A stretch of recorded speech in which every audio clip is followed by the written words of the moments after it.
which is not mentioned here, but is mentioned in our email or report to the commission, to say that most of the cows were in Kanilai.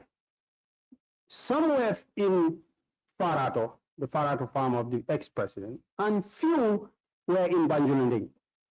The day we Farato, when we finished, we went to Banjulunding and we found that the cows had already dispersed.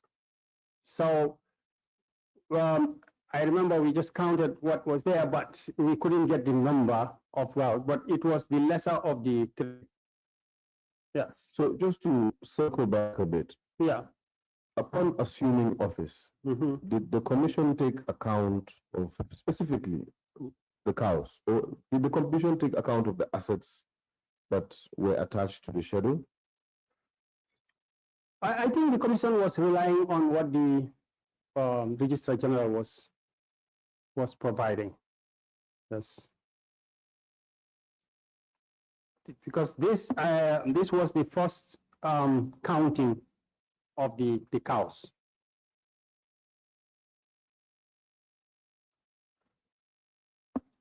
So each and every one of the cows itemized on this list were valued by Gilmer, correct? On that basis of meat value. Exactly.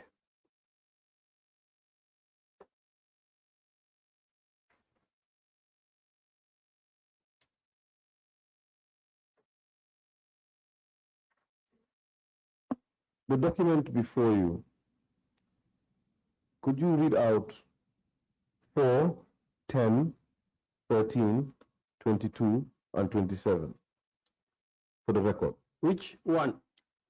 You had already read out 4, so yes. Perhaps we can move to 10. 10. Number 10, tag number 1251. The type of livestock is a cow. The sex is female.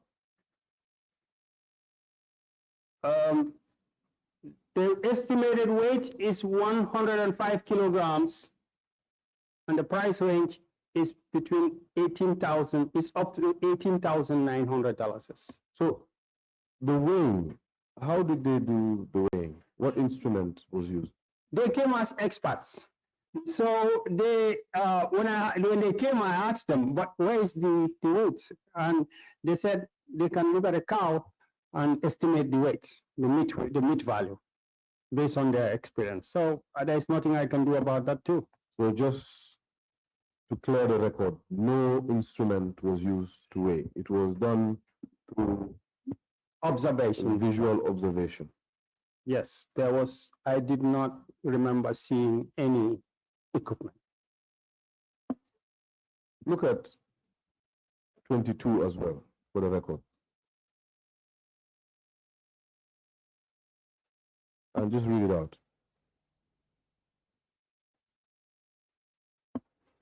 22, yes. Number 22 on the list.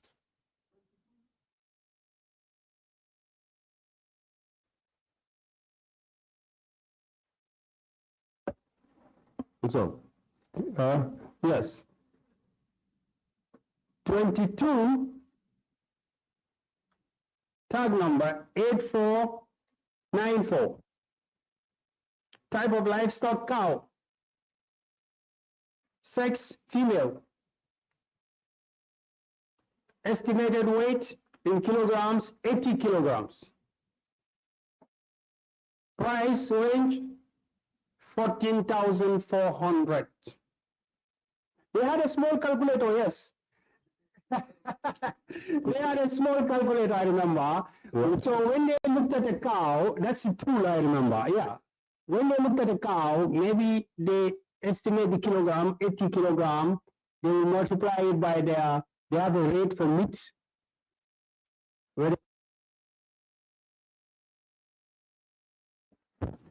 Hello?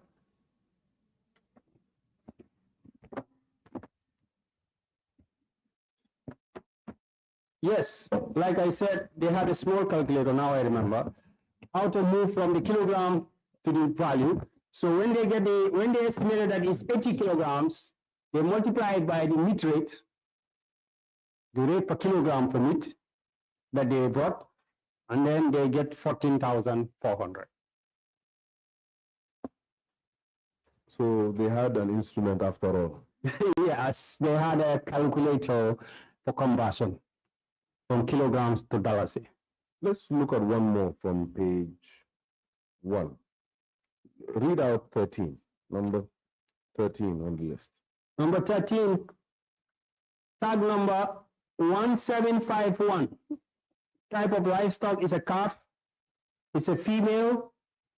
It's considered to be estimated 8 kilograms, and it is valued at 1,600. So there is the problem of valuation, continuing basis or meat basis, or Yero and Tura.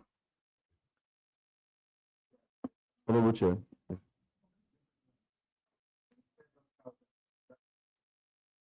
I think what we have is 1,400. Yes, sorry, if I did, I'm sorry. It's 8 kilograms, 1,440 is the price value for number 13. Thank you. And that was for a calf. Yes, that was a calf. As a former gyneco, does the status of gyneco leave you? Oh no, that never leaves. So as a gyneco, would this price be reasonable? Yeah, that's what I'm saying, that a calf, if you are using meat value, a calf has very little meat.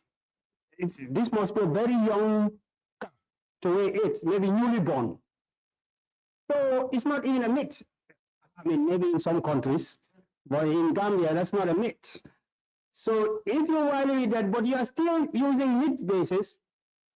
However, for example, if this is a female, if you give it 1 year or in 6 months' time, in 1 year time, it can become a year old. And the value would have shot up far more than this. So you see the technical issue there. Sure.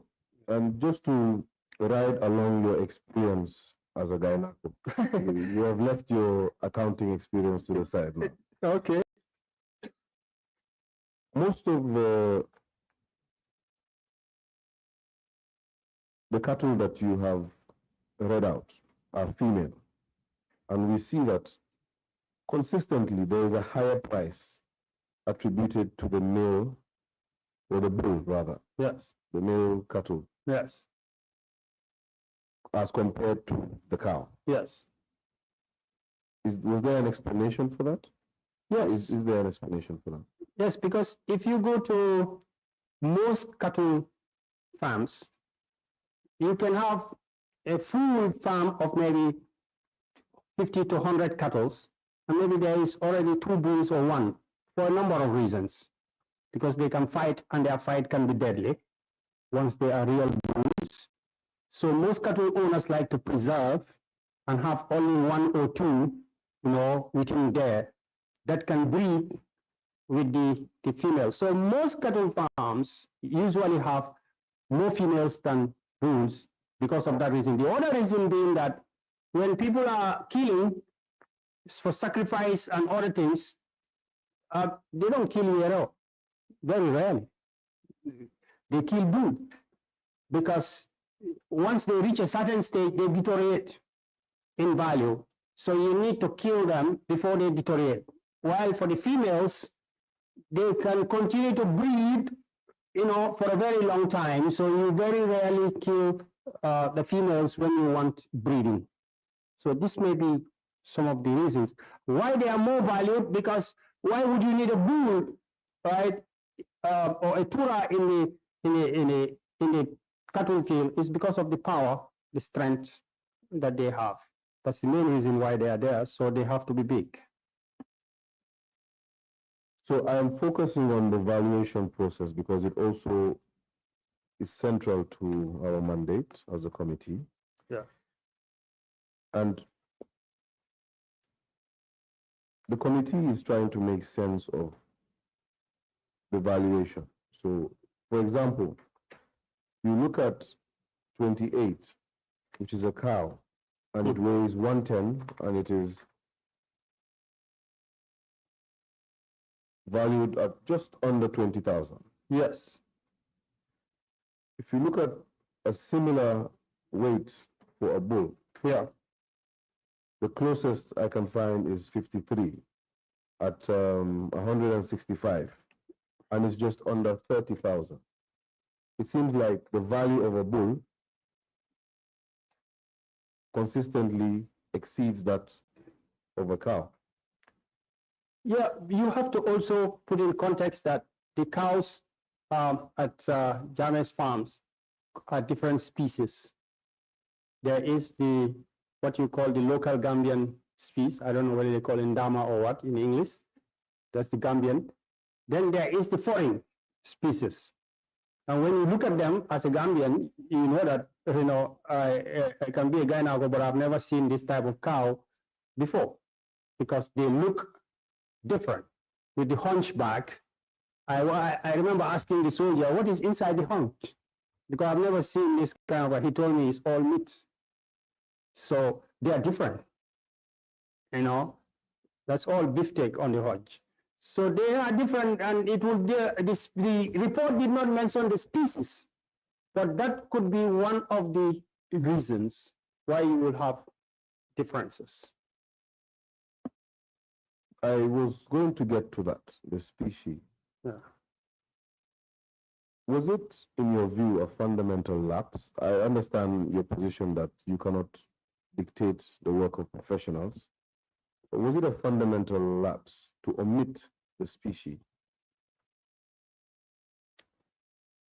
I mean, yeah, you will have to look at it in the context of what purpose does it serve to put a particular description in your report. If you, well, they know the species. I only know in Gambia that there is a Ndama cattle, or only Gambian cattle.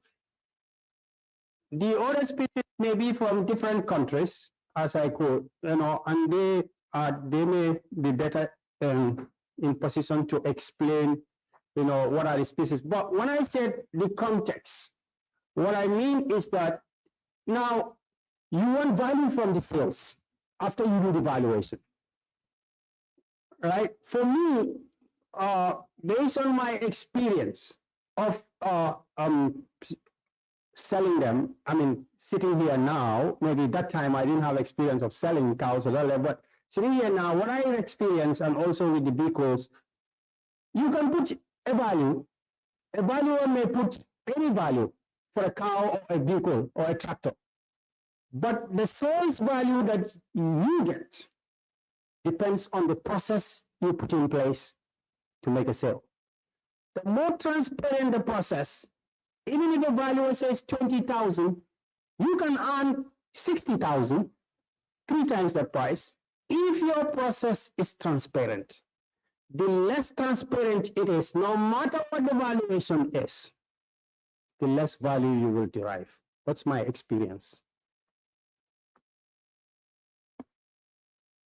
You had mentioned that there were 3 points at which cattle were in custody. Kanilai, Parato, and I believe Banjulindi. Yeah, even in Kanilai, it was not one corral. It was 2 or 3 corrals. I mean, how do you call corral in English? One group of cows. So it's not, herd of cattle were not positioned in one place only. There were about 2 or 3 locations. You have one corral here. Are you referring to the locations or the group of cows? No, when you say corral, it also means the place. A group stationed in a particular point. The range. Yes, the range. But then they put them usually in a fence. Yes. So they will have a fence here for this range, and then maybe another place they have another range. So when you do here, you move to the next one, the next range, which are all within the Kanilai fence, but they are not stationed in the same. So in Kanilai, you have 1 or 2 or 3 ranges, and then you have, because you cannot keep 500 cows in one corral. So Before we move on to the other ranges, in fact, Yeah. when you say Kanilai, where in Kanilai exactly? If you've been to Kanilai, you drive past the president's residence. Then you go right into the forest. Because I asked the soldier, how big is the place? And he said to me, it's about 10,000 square meters, so 10 square kilometers. And you made mention of a fence. So this whole entire place is fenced. No, Kanilai is fence upon fence, or fence inside fence, inside fence, inside fence. Are you referring to Kanilai the place or Kanilai the president's? Yeah, Kanilai the president's residence. Is fence inside fence, inside fence. Got it. That's it. So in a particular area in there, that's where you have the cows in one location. Then you go to another area of the range, you find them. Just to zero in to your analogy of fence, inside fence, inside fence. Yeah. Just to understand, there is a greater fence for the Kanilai, let's call it the compound, even though it's much larger than a compound. Yes, that's what I asked, and they told me it's 10 square kilometers, the greater fence. So there's a greater fence. Yes. And then there are specific points where there are ranges, which are also seemingly fenced. Yes. Correct? Yes. And other fences for other things. Great. Like the crocodiles will have their fence area, and then you will have the fence area of his immediate compound. Yes. Then you have maybe the fence area before you get out of the compound to go into the range. So like that, you go through gates. So yeah. The fence upon fence denotes that there was some bit of security with regards to the upkeep of the cattle. Wouldn't you agree? Yeah, it's a very secure place. I mean, it was manned by, I believe, a battalion or something like that, because there were a whole lot of soldiers there. They never left. So on top of fence upon fence upon fence, there was a battalion of soldiers manning the cattle. Not manning the cattle, Well, manning Kanilai, yes. Yes. Yeah. If that was the case, then how come there is accounts or record of cattle going missing, except for the fact that 300, was it 400? 400 cattle were slaughtered. Yeah, I see just like you saw that 400 were slaughtered. I don't know the circumstances under which they were slaughtered and who and why they were slaughtered. I just see the report. So when in that process of identifying, perhaps what I omitted to ask was, who you did mention that you met some folks on the ground. Yeah. Who were those persons? There was a major in charge.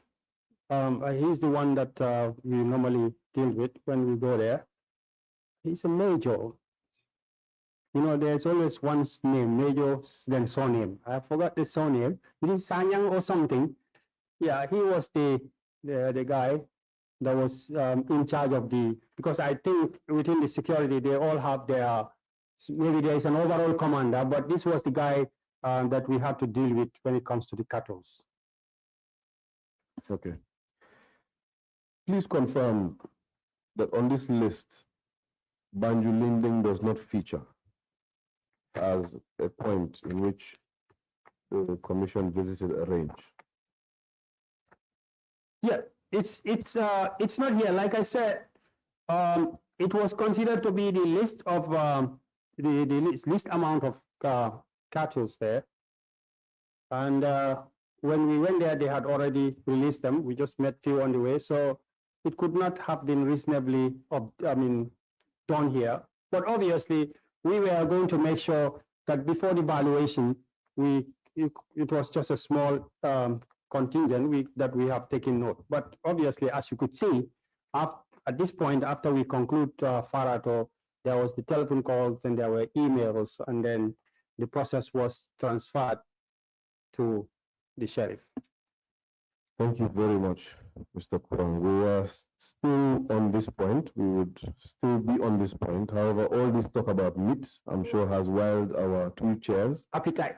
Yes, second us, and perhaps this is a convenient place for us to take lunch, Honorable Chair. Okay. Thank you, Council. We can adjourn the meeting for lunch break, and we'll resume at 3:30. 3:30, we'll resume again. I think that's fine. Thank you. All right, meeting adjourned until 3:30. Thank you.